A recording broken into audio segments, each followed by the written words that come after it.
नमस्कार दोस्तों, SSC coaching centre में आपका स्वागत है। तो चलिए स्टार्ट करते हैं। पहला सवाल है, एक घड़ी में 8:20 हो रहा है तो दर्पण में इसका प्रतिबिंब क्या दिखाई देगा। बहुत अच्छा सवाल है और ये दर्पण प्रतिबिंब का सवाल है। इसमें सबसे पहले आपको याद रखना है कि अगर कोई भी समय डायरेक्ट दिया हुआ है बिना मिनट के, जिसमें केवल कहा जाए 8 बज रहे हैं या 9 बज रहे हैं, कोई मिनट नहीं दिया जाए तो उसको केवल 12 में से आप माइनस कर दोगे। ठीक है, लेकिन अगर कुछ मिनट दिए गए हैं, जैसे यहां पे 8:20 है, हो सकता है 10:10 दे दे, 7:15 दे दे। अगर मिनट साथ में दिया जाएगा तो उसको आप क्या करोगे, 11:60 में से माइनस कर दोगे। भाई पूरे 12 बजे होंगे या 11:60 का मतलब ये क्या होगा, 12 बजे। चलिए अब समझ में आ गया ना।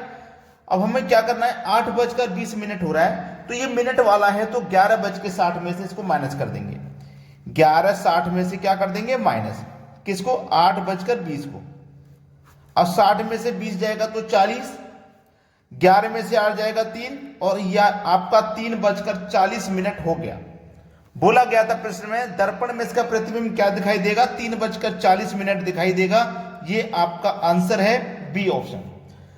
अगर मिनट नहीं दिया जाए, जैसे प्रश्न में कह दे कि एक घड़ी में 8 बज रहे हैं या 9 बज रहे हैं या 7 बज रहे हैं या 3 बज रहे हैं, तो उसको केवल 12 में से माइनस करेंगे। अगर कुछ मिनट दिए गए हैं साथ में तो 11:60 में से माइनस करेंगे। कंसेप्ट क्लियर हुआ। अब देखते हैं अगला सवाल। अगला सवाल है, एक घड़ी में 10 बज रहे हैं, देखो कोई मिनट नहीं हो रहा, पूरे 10 बज रहे हैं, तो दर्पण में इसका प्रतिबिंब क्या दिखाई देगा। मैंने क्या बताया था, अगर कोई मिनट नहीं दी जाएगी तो उसको पूरे 12 में से माइनस करेंगे। अगर मिनट है कुछ तो उसको 11:60 में से माइनस करना है। तो हमारे पास टाइम कितना है, 10 बज रहे हैं, कोई मिनट नहीं हो रहा। जब कोई मिनट नहीं हो रहा तो इसको हम पूरे 12 में से माइनस कर देंगे। ठीक है, तो जब पूरे 12 में से माइनस करेंगे इसको, तो 10 जाएंगे, 12 में से तो बचेंगे 2, तो कितना समय रहेगा, 2 बजे का समय रहेगा। ये आपके सवाल का बिल्कुल सही जवाब, ये दिया गया है बी ऑप्शन में, ये बिल्कुल सही जवाब है। चलिए अब देखते हैं अगला सवाल। अगला सवाल है, एक घड़ी में 2:20 हो रहा है तो इसका जल प्रतिबिंब क्या होगा। अभी हमने जो सीखा था वो था दर्पण प्रतिबिंब, और ये अब सीखेंगे जल प्रतिबिंब। तो जल प्रतिबिंब में आप क्या करोगे, या तो माइनस करोगे 6:30 में से, या फिर माइनस करोगे 18:30 में से। याद रखना मेरी इस बात को, ठीक है। चलिए अब आपका जो समय है वो 2:20 का समय है, 2:20 का समय है। ये आपका 6:30 से छोटा है ना, तो आप इसको 6:30 में से माइनस करोगे। अगर समय 6 बजे से ऊपर का होता, जैसे 7:20 होता, तो फिर वो 18:30 में से माइनस होगा। चलिए इसको हम क्या करेंगे, 6:30 में से माइनस कर देंगे। तो 30 में से 20 जाएगा तो 10 बचेगा, और 6 में से 2 जाएगा तो 4 बचेगा।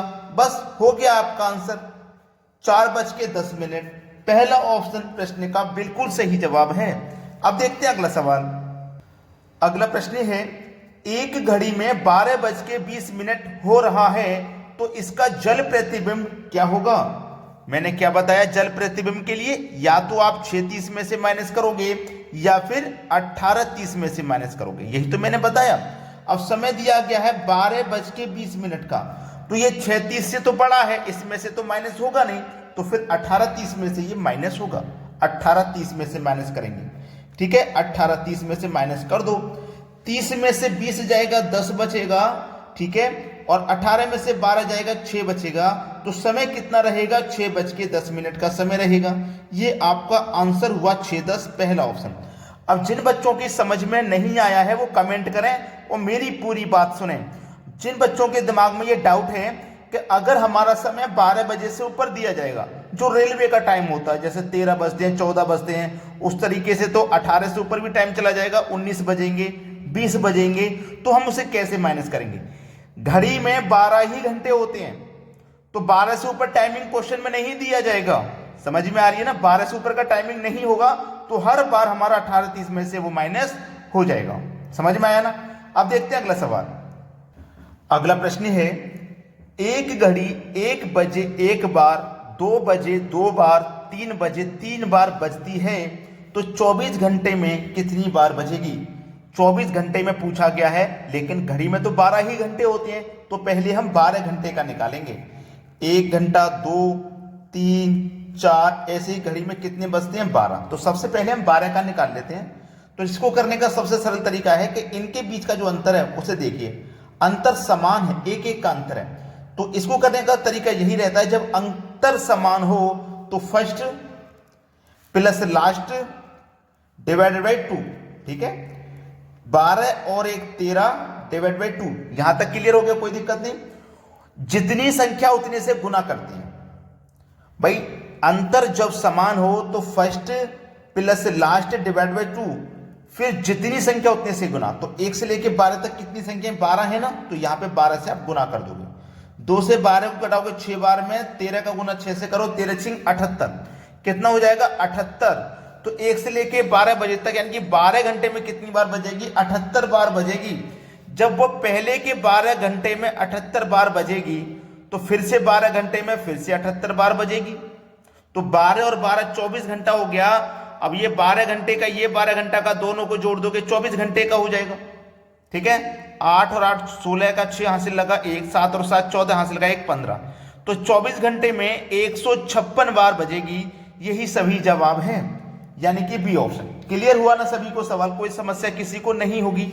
अब देखते हैं अगला प्रश्न। अगला प्रश्न है, एक घड़ी 7 बार बजने में 18 सेकंड का समय लेती है। देखो 7 बार बजने में उसने 18 सेकंड का समय लिया है, ठीक है। 18 सेकंड का समय लिया है 7 बार बजने में। तो 14 बार बजने में कितना समय लेगी? 14 बार बजने में कितना समय लेगी? अब देखिए, बहुत से बच्चे करेंगे कि जब 7 बार बजने में 18 सेकंड ले रही है, तो ये 7 का तो 2 गुना है, तो समय भी 2 गुना हो जाएगा। 18 का 2 गुना 36 सेकंड का समय लेगी। और 36 ऑप्शन में भी दिया गया है, लेकिन ये गलत जवाब है। अगर आप ऐसा सोचते हैं ना कि जब ये 2 गुना है तो ये भी 2 गुना हो जाएगा, यहां पे दिया गया है, लेकिन ये गलत है। इसको करने का सही तरीका क्या? देखिएगा, हमेशा याद रखना कि इस संख्या से 1 कम लेना, इस संख्या से 1 कम लेना, 1 कम लेंगे कितना हो जाएगा? 6, ठीक है। इससे 1 कम लेना 6 हो गया। अब 6 का गुना हम कौन सी संख्या से करें कि 18 आ जाए? तो 6 का गुना आप 3 से कर दो, 6 तिया 18। ऐसे ही इस संख्या से 1 कम लेना 3। अब 3 लिया ना, यहां पे देखो 3 से गुना किया तो 3 से गुना यहां भी करना पड़ेगा, दोनों में सेम संख्या से गुना करना है। इससे 1 कम लेना है, कम ले लिया। यहां 3 से गुना किया तो यहां भी 3 से करो, 13 तिया 39, यानी कि 39। और ये आपके सवाल का बिल्कुल सही जवाब हो जाएगा, पहला ऑप्शन, ठीक है। 39 सेकंड का समय लगेगा, ये आपका आंसर है। तो अभी तक जिन बच्चों ने वीडियो को लाइक नहीं किया, सभी से मेरी रिक्वेस्ट है कि लाइक कर दें, और यदि शेयर नहीं किया है तो भैया सभी बच्चे शेयर भी कर दें, ठीक है। दोस्तों, वीडियो देखने के लिए आपका बहुत बहुत धन्यवाद।